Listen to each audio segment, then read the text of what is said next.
세상의 빛과 소금이란 주제 가지고 함께 말씀을 듣도록 하겠습니다. 빛과 소금, 그리고 소금과 빛, 무엇이 여러분 먼저일까요? 우리가 연고전, 고연전 하면 고대에 나온 사람들은 고연전이다, 연대 나온 사람은 연고전이다 하는데, 순서상으로는 예수님을 소금을 먼저 언급하셨던 것을 말씀을 통해서 우리가 확인할 수가 있습니다. 그리고 설명한 분량은 뭐가 더 많습니까? 빛이 좀 더 많죠, 그죠? 설명한 분량은 빛이 더 많아요.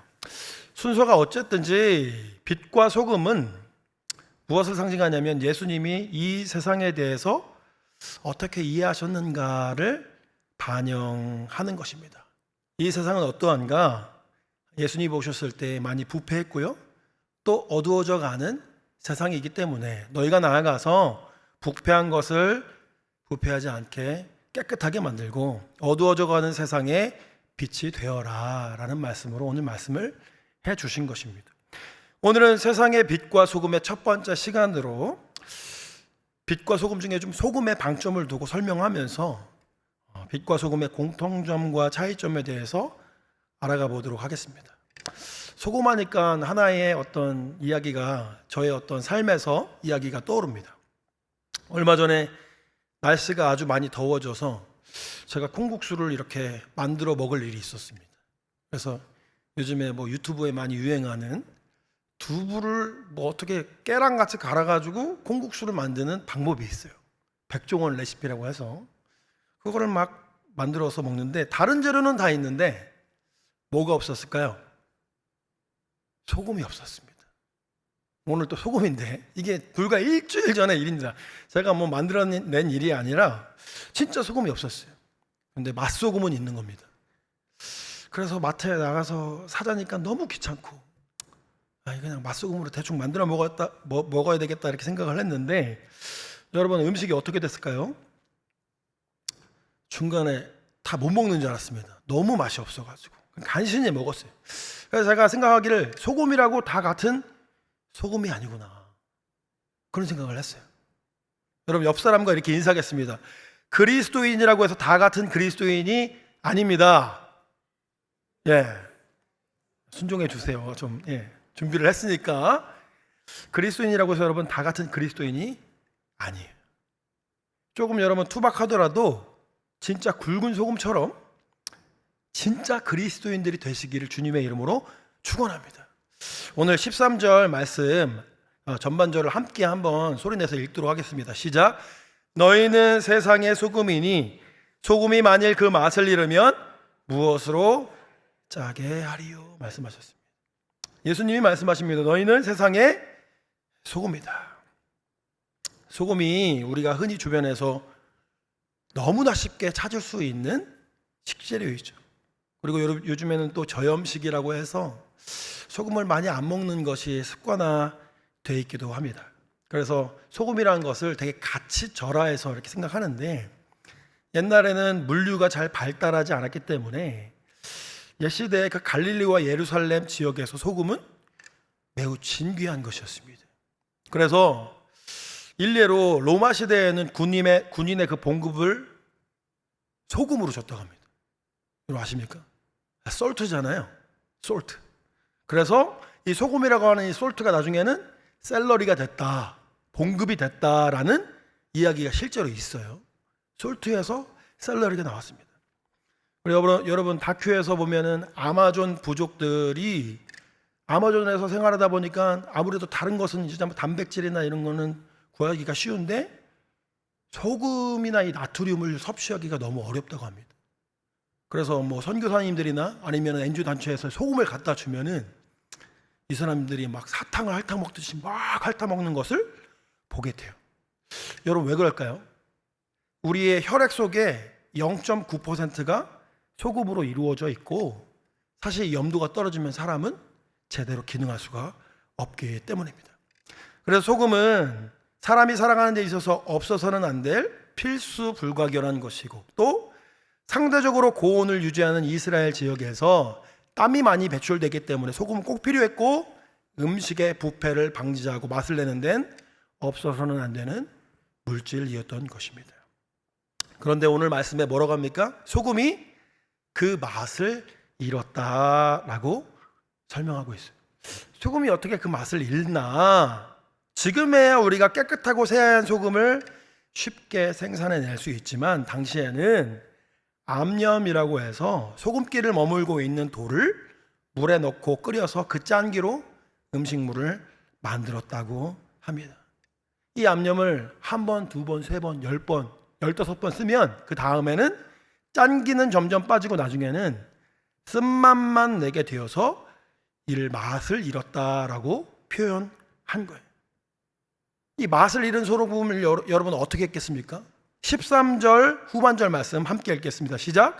후에는 아무 쓸데없어 다만 밖에 버려져 사람에게 밟힐 뿐이니라. 짠맛을 더 이상 낼 수 없게 되면은 사람들은 그 돌덩어리를 길에다 갖다 버렸다고 합니다. 여러분 옛날에 연탄을 다 태운 다음에 연탄재 어떻게 합니까? 비포장도로에 물 같은 거 차 있고 이런 데다가 막 깨잖아요. 그렇죠? 그러면 다 깨지지 않고 좀 덩어리가 남아있으면 애들이 그걸 가지고 어떻게 해요? 막 차고 다니잖아요. 맛을 잃은 소금이 삐죽삐죽 나온 그런 돌덩어리가 돼가지고 그 대로변에서 사람들의 발에 툭툭 채고 다니는 그런 돌덩이가 된다라는 것이. 지금 이 시대에 많은 기독교인들이 비판을 받고 있지 않습니까? 그렇죠? 많은 기독교인들이 이렇게 길거리에 돌덩이가 막 여기 채이고 저기 채이는 것처럼 치임받고 있어요. 사실 사람들이 그리스도인들을 비판할 때 누구의 이름이 이렇게 돌덩이처럼 막 채이면서 다닙니까? 거룩하신 하나님 여호와의 이름이 여기 굴러다니고 저기 굴러다니고 그렇게 채이는 상황 가운데 우리가 노출되고 있다라는 것이 가슴이 참 아픈 일이죠. 그러면 맛을 잃지 않고 살아갈 때 사람들로부터 어떤 평판이 따라오는가? 16절 말씀을 함께 읽겠습니다. 시작. 이같이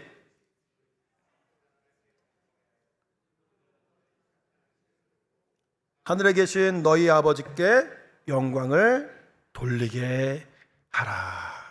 그렇죠? 말씀이 이어지죠. 너희 착한 그 행실을 보고 여호와의 이름이 여기저기 막 채이고 다니는 것이 아니라 하늘 아버지께 영광을 돌려드리는 삶을 살아라 말씀하신다는 거예요. 너희가 그 착한 행실, 빛된 소금된 그 정체성을 가지고 살아갈 때 하나님께 영광 올려드리는 삶을 살 수가 있다라는 것이에요. 제가 이전 교회부터 지금까지 의도치 않게 이렇게 같은 부서 사역을 쭉 이어오고 있습니다. 새가족부 사역을 하고 있어요. 근데 뭐 개인적으로 예전에 교회를 다니다가 갑자기 예수님을 믿고 싶어졌다, 교회에 나오고 싶어졌다 이렇게 했다가 또 사라지는 분들도 많아요. 그런 게 아니라 누가 전도하지 않았는데 그 사람 전도한 목적이 아닌데 그 사람의 삶을 보고 자동으로 되어서 온 한 분을 제가 알고 있어요. 지금부터 한 7년 전, 6년 전에 겪은 실제 이야기입니다. 그 아내 되시는 분이 장애인들의 그 부모들을 상담해 주는 분이었는데, 그런데 장애인 이 어린아이들이나 이 가족을 돌보면 부모들이 와서 처음에는 막 예의 차리면서 얘기를 한다는 거예요. 힘든 거를 막 감추고 그렇게 얘기를 한다는 거예요. 그러다가 친분이 두터워지면 세상 어디에도 할 수 없는 그 말을 본인에게 다 쏟아내놓고 가는데 너무나 힘들다는 겁니다. 그게 자기가 버티기가. 여기에서 진짜 이 설교 강단에서 입에 담을 수 없는 수준의 뭐 예를 들자면 없어졌으면 좋겠다. 그 아이가 진짜 없어졌으면 내가 너무 홀가분해. 뭐 이런 말을 다 막 쏟아내고 가니까 100이면 다 100 다 그런 말을 하니까 이분이 직업적으로는 그 일을 하지만 집에 와서 너무나 힘들었다고 해요. 그 일 감당하기가. 그런데 한 어머니가 와가지고 똑같은 상황 속에서 그렇게 얘기하더랍니다. 자기가 이 아이 때문에 너무 행복하다. 이 아이가 없었으면 내가 어쩔 뻔했냐고. 난 진짜 이 아이 때문에 너무 감사하다고. 처음에 그 말을 들었을 때 거짓말이라고 생각했대. 아유, 또 저거 거짓말 하는구나. 저러다가 이제 2달, 3달 있으면은 똑같은 얘기 하겠지. 그런데 이분이 몇 날, 몇 달, 몇 년이 흘러도 그 멘트가 하나도 변하지 않더라는 겁니다. 그래서 이 사람이 저 사람의 삶이 궁금해진 거예요. 왜 저 사람은 다를까? 다른 사람들은 다 그렇게 힘들다고 하고 어디서도 할 수 없는 진짜 그런 말을 쏟아내고 가는데, 근데 말끝마다 이 사람이 교회 얘기를 하고 하나님 얘기를 하더랍니다. 그래서 그 하나님 진짜 교회 나오면 저 사람 같이 행복하게 될까? 자기는 다른 사람들보다 더 어떻게 보면 남편도 번듯한 회사에 다니고 건설 회사의 부장이기도 하고 자기도 돈을 잘 버는데 삶 안에 만족함이 없었대요. 맨날 싸웠대요. 나도 그럼 저 사람이 믿는 그 하나님을 나도 믿으면 행복할 수 있을까 해서 진짜 교회에 나왔다고 하는 분이 있으셨어요. 제가 그 전도를 어떻게 보면 의도치 않게 하신 분이죠. 그 어머니를 만나보지 못했지만 대충 어림짐작으로 그분이 어떠한 표정을 짓고 어떠한 말을 하고 어떻게 생기셨는지 감이 오는 거예요. 아, 참 그리스도인이구나. 참 그리스도인이구나. 그렇죠? 맛을 잃지 않고 제 기능을 다하는 소금으로 살아가는 것이 바로 이와 같다는 것입니다. 우리는 빛과 소금으로 사는 게 막 대단한 위치에 올라가서 막 등경 위에 하나님께서 비추신다고 하니까 사회적인 포지션이 대단한 그 지위에 가서 어마어마한 영향력으로 일을 하는 것 같지만 사실은 세상과 다른 삶과 가치관으로 살아가는 것 자체가 이미 세상에 충격을 준다라는 것이죠. 오늘 수요 성서 아카데미로 모였으니까 설교 형식으로만 할 수 없기 때문에 제가 좀 아카데믹하게 빛과 소금의 유사성과 차이점을 좀 가지고 왔습니다. 빛과 소금은 유사성은 첫 번째 뭐냐면 기본적으로 작동하는 원리는 같아요. 뭐예요? 희생이라는 원리. 희생이라는 원리. 소금이 자신을 녹여서 음식과 음료에 스며들어서 맛을 내고 부패를 막죠. 자기를 잃어야 온전한 기능을 역할을 다 감당하는 것입니다. 빛도 마찬가지죠. 지금은 우리가 뭐 LED나 이렇게 해서 타서 없어지지 않는 이런 걸 가지고 있지만 옛날 시대의 빛은 다 자기를 태워 없애야만 빛을 발산할 수 있는 거였어요. 초도 그렇잖아요. 즉 자신을 희생해서 어둠을 몰아내고 주변 사물들의 의미와 가치를 부여해 주는 것을 빛이라고 하는 것입니다. 근데 만약에 빛과 소금이 녹지 않는다면 그것을 온전한 소금과 빛이라고 할 수가 있겠습니까? 소금으로서 기능을 담당할 수가 없겠죠. 유사성은 두 번째는 뭐냐면 세상 속에서 관계적으로만 그 기능을 유지할 수 있다라는 것입니다. 세상 속에서 너희는 세상의 소금이니 너희는 세상의 빛이니 이렇게 말씀하셨잖아요. 두 가지 대상은 모두 다 혼자 있을 때는 큰 의미가 없어요. 세상에 들어가서 소금이 되고 세상에 들어가서 빛이 될 때 의미가 있다라는 것입니다. 즉 세상에 속하지 않고 독야청청 거하는 소금과 빛은 주님께 아무런 쓸모가 없다는 거예요.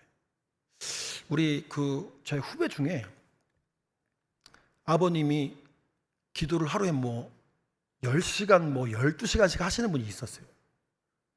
근데 이분이 중요한 건 뭐냐면 밖에 나가서 일을 안 하세요. 집에서 기도만 하세요. 사역자도 아닌데. 그래서 이야기를 잘 들어보니까 빛일 것 같아요? 소금일 것 같아요? 그렇지 않을 것 같아요? 빛과 소금이 아니더라고요. 기도를 진짜 막 많이 하니까 대단한 그런 능력도 있고 남들이 모르는 것도 보고 막 알고 하는데 중요한 건 예수님이 말하는 이 빛과 소금의 희생과 영향력이 없어요. 자기만 위해서 기도하는 거예요. 자기만 뛰어난 사람이 되는 거예요. 예수님이 말씀하신 거는 세상에 빛이 되고 세상에 소금이 되는 것이다. 자, 그러면 차별성은 뭘까? 예수님이 빛과 소금을 따로 설명하셨기 때문에 분명한 차별점이 있지 않겠습니까? 차별점 첫 번째는 드러남과 감추어짐의 차이라는 것입니다. 소금과 빛은요, 둘 다 고요해요. 소금이 녹으면서 야 봐라 나 녹는다 나 희생한다 자 봐라 그렇게 하면서 녹습니까? 조용하게 녹죠. 아무도 모르는 사이. 빛도 자기를 태우면서 야 봐라 나 희생한다 나 희생한다 나 봐라 소리 내지 않잖아요. 그런데 그 둘 가운데에도 차이가 있는데 빛은 가시성을 지니고 있어요. 그렇죠? 빛이 있으면 보여지잖아요. 그렇죠? 근데 소금은 맛보기 전까지는 그 소금이 녹아있는지 아닌지를 알 수가 없어요. 맛봐야지만 알 수 있다라는 것입니다. 그래서 담수를 하나 갖다 놓고 페트병에, 투명한 페트병에 바닷물을 이렇게 갖다 놓으면 육안으로 잘 구분할 수가 있습니까? 없습니까? 맛보기 전까지는 쉽지가 않은 거예요. 그래서 사람들은 빛과 소금 중에서 무엇이 더 되고 싶을까요? 빛이 되고 싶죠. 빛나잖아요. 뭔가 보여지잖아요. 소금은 소리도 안 나고 보여지지도 않고 맛보기 전까지는 있는지 없는지도 모르는 존재잖아요.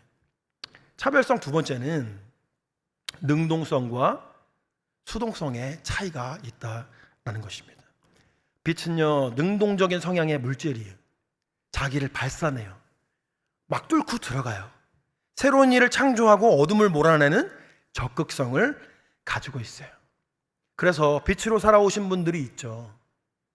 독립운동을 하면서 자기의 전 재산을 들여가지고 목숨을 바쳐가지고 빛이 되신 분들, 노예제 신분제 폐지를 위해서 목숨을 걸고 싸운 사람들, 여성권 신장을 위해서 싸우고 NGO 구호단체에 들어가서 막 사람들에게 구제하고 이런 게 바로 빛의 역할이에요.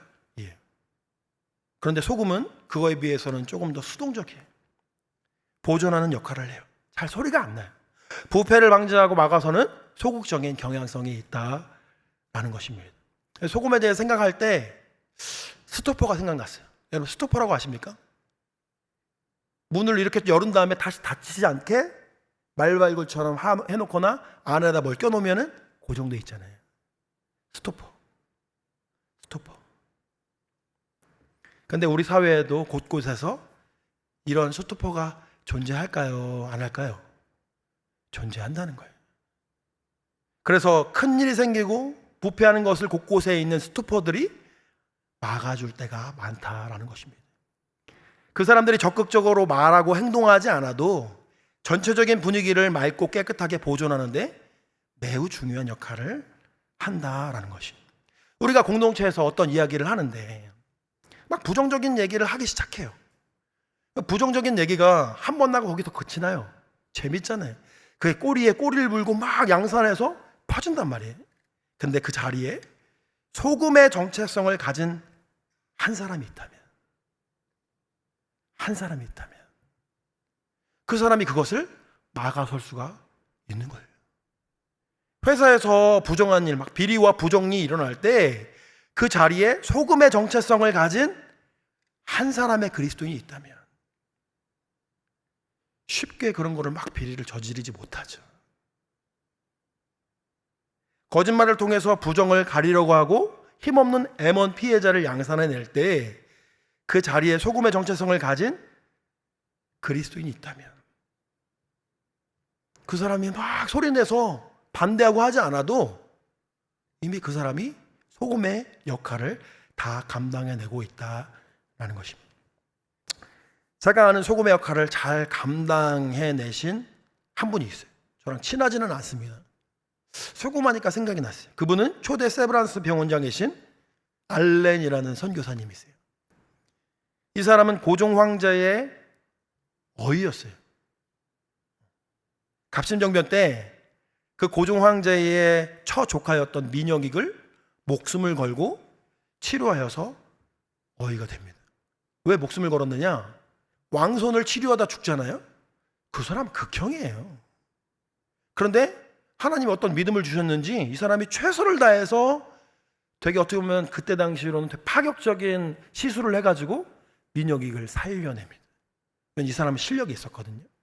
다 죽어가는 사람을 살려내고 왕의 측근을 살려내니까 포상으로 재중원이라는 것을 병원을 일반 백성들도 치료할 수 있게 열어주게 되었는데 이 사람이 어이잖아요. 그 왕을 아련하고 고쳤던 손으로 백정부터 양반까지 차별 없이 진료를 이 사람이 하기 시작하더라는 것입니다. 그래서 처음에는 신하들이 난리가 났다고 합니다. 그런데 어떡합니까? 알렌이라는 의사가 실력이 너무 출중하니까 언제든지 음독 살해를 받을 위협에 처했던 왕의 형평상 어쩔 수 없이 그를 어이로 받아들일 수밖에 없었다라는 것이죠. 알렌이라는 사람이 신분제도를 직접 비판하거나 때려 부순 것은 아니지만 차별 없는 그리스도의 사랑과 실천으로 인간의 존엄과 평등을 삶으로 실천한 소금 같은 존재였다라는 것이. 그리스도인이 이렇게 달라야 되지 않겠습니까? 적극적으로 막 빛처럼 막 싸우고 투쟁하고 우린 이런 사람들만 보지만 소금처럼 소리도 없이 아무도 알아주는 사람 없이 묵묵히 자기의 일을 감당한 사람들이 있다라는 것입니다. 오늘 본문에 그 성경 말씀을 묵상하면서 마지막으로 조금 특이한 포인트를 하나 발견했어요. 너희는 세상의 소금이 되라, 빛이 되라 말씀하시지 않고 뭐라고 말씀하셨어요? 확정적으로 너희는 세상의 소금이야, 빛이야. 예수님이 이렇게 말씀하셨다는 거예요. 예수님은 참 인간이시지만 참 신이시기 때문에 어떤 설명을 하실 때 매우 정확하고 분명한 의도를 가지고 표현하셨다는 것을 여러 성경 구조를 통해서 우리가 알 수가 있어요. 예수님은 의도적으로 이렇게 설명을 하신 겁니다. 왜 그러셨을까? 이 말씀은 그리스도를 따르는 우리에 대한 정체성에 대한 데피니션, 정의이자 선언이기 때문인 것이에요. 우리는 이미 그런 존재라는 것을 확증해주는 말씀이다라는 것입니다. 그러면서 제가 아들과 이렇게 시간을 보낼 때가 많은데 제 아들은 저와 성향이 비슷할까요? 좀 다를까요? 그걸 어떻게 합니까? 그죠? 모르죠. 좀 다릅니다. 엄마를 많이 닮아가지고 지금 아마 유튜브로 볼 것 같은데 집에서 저와 좀 성향이 좀 달라요. 저는 좀 대범하고 먼저 저지르고 앞장서고 이렇다면 애는 섬세합니다. 생각이 많고요. 똑똑해가지고 불안이 높아요. 걱정이 많아. 뭔가 이게 움직이기 전에. 그런데 애가 이렇게 뭔가를 하지 못하고 주저주저하고 생각이 많을 때 제가 아들에게 자주 하는 말이 있습니다. 이하나, 너 아빠 아들이니까 지금 이렇게 아빠가 다 커서 손쉽게 하는 것처럼 나중에 너도 다 할 수 있어. 걱정하지 마. 다 할 수 있어. 그럼 애가 이 말을 들으면 많이 힘을 얻는 것 같아요. 그리고 어떠한 모션을 가르쳐야 할 때 제가 먼저 이렇게 쭉 보여줍니다. 이렇게 하면 돼. 공은 이렇게 차면 돼. 자전거는 이렇게 타면 돼. 이런 걸 쭉 보여줘요. 그럼 애가 말로만 이렇게 설명할 때보다 곧잘 따라한다라는 것입니다. 예수님 또한 말로만 가르치시는 분이 아니시죠. 오늘 본문인 마태복음 5장 13절에서 16절의 말씀을 자기의 공생의 전체 삶으로 모본을 보여주셨어요. 예수님이 주로 보여주신 교육 기법은 모델링 기법이라고 부르는데 자신이 손수 모델이 되어서 교육을 직접 시켜주신 것이죠. 말씀을 마무리하도록 하겠습니다. 저는 일주일 내내 왜 예수님께서 빛보다 소금을 앞서 설명하셨을까에 대해서 한번 생각해 봤습니다. 여러분 궁금하지 않으십니까? 우린 다 빛과 소금 이렇게 부르잖아요. 빛을 설명하고 나중에 소금을 설명하면 되는데 소금을 왜 먼저 설명하셨을까? 여러분 왜 그렇다고 생각하십니까? 잠시 한번 생각을 해보시기 바랍니다. 저 물 마실 때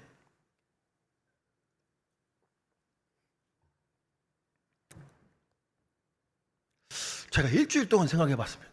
일주일 동안.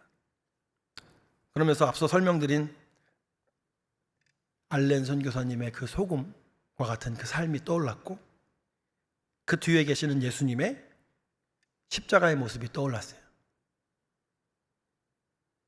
세상을 구원하기 위해서 굳이 그 초라한 십자가에 매달려서 아무런 저항 없이 조용히 피를 흘려야 했는가?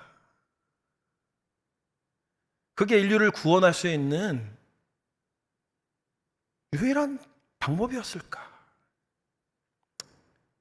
이 예수 그리스도의 십자가 사명이 여러분, 빛보다는 소금에 가깝죠. 자신의 십자가의 죽음의 사명을 분명히 아셨던 예수님께서는 그래서 소금의 사명의 중요성을 설명하기 위해서 소금을 먼저 설명하지 않았을까라는 게 저 개인적인 결론입니다. 예수님께서는 오늘 본문의 마태복음 5장 13절에서 16절의 말씀을 이루시기 위해서 그렇게 십자가 위에서 자신의 생명을 조용히 녹이고 태워 너희의 정체성은 소금과 빛처럼 희생이 동반된 삶에서 능력이 나타난다라고 우리에게 말씀해 주시고 계신 것입니다. 지금 시대의 그리스도인들이 왜 조롱받습니까? 우리의 포지션이 낮습니까? 우리가 세상 사람들보다 돈이 없습니까? 능력이 없습니까? 그리고 우리 왜 세상 앞에서 그렇게 절절매며 벌벌 떱니까? 그리고 왜 항상 세상에 휘둘립니까? 오늘 본문의 맛을 잃은 소금처럼 예수의 이름은 있으나 예수의 정체성, 즉 본질을 이미 잃어버린 지 오래가 되었고, 경건의 모양은 있으나 경건의 능력은 찾아볼 수가 없는 세대가 되었기 때문이 아닌가, 개인적으로는 그렇게 생각해 봅니다. 오랫동안 그리스도인들이 빛과 소금의 말씀을 영향력으로 잘못 이해해왔다고 설명 들었습니다. 저는 빛과 소금에 대한 이 말씀을 어렸을 때 들을 때 등경 위에 둔다 이 말을, 그렇게 그리스도인들을 하나님이 높이 칭켜 세워서 세상에 영향력이 있는 사람들로 세울 거다, 이런 설교를 많이 들었어요. 근데 그거 아닙니다. 정체성에 대한 말씀이에요. 쓰레기를 줍는 사람이 되더라도, 세상의 가장 낮은 위치에 있더라도 빛과 소금의 정체성을 가지고 살아간다면 그 사람이 어느 위치에 있든 하나님께 쓰임받는 거룩한 존재가 될 것이다 라는 말씀이다 라는 것입니다. 그리스도인들의 위치가 언제부터 그렇게 다스리는 사람이었습니까? 그리스도인들이 언제부터 그렇게 부유한 사람이었습니까? 오히려 그것을 잃고 예수 그리스도를 얻었을 때 세상의 빛과 소금으로 훨씬 더 능력의 사람으로 사용되었던 것을 우리는 잊지 말아야 한다라는 것입니다. 본질로 돌아가야 합니다. 소금의 본질, 우리의 세상적인 지위와 포지션에 있는 것이 아니라 예수님의 삶과 가르침을 따라 살고 그 가르침의 정점에 있는 십자가에서 조용히 죽고 희생하신 그 모습을 따라 사는 삶 안에 그리스도인의 온전한 영향력이 있음을 잊지 마시기 바랍니다. 함께 기도하시겠습니다.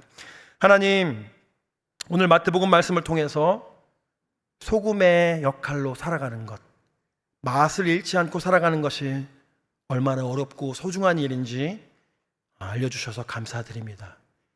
조용히 십자가 위에서 그 죽음을 당하신 예수님의 소금과 같은 그 희생을 우리도 본받아 살아갈 수 있는 주의 사람들이 되게 하여 주시고, 나 자신만을 위해 살아가는 욕심꾸러기가 아니라 세상과 타인을 위해 나를 녹이고 태워서 하나님의 마음을 시원케 하는 주의 사람들로 세워질 수 있도록 은혜를 베풀어 주시옵소서. 오늘 찬양하며 기도하며 나아갈 때 우리의 기도를 연락하여 주시고, 우리 마음을 열어 주님을 찬양할 때 우리 마음 가운데 성령의 충만함을 통해서 우리가 무엇을 위해 살아가고 어떠한 방법으로 살아가야 되는지 주님 안에서 결단할 수 있는 귀한 삶 되게 하여 주시길 소원하오며 우리 사랑하시는 예수님의 이름으로 기도드립니다. 아멘.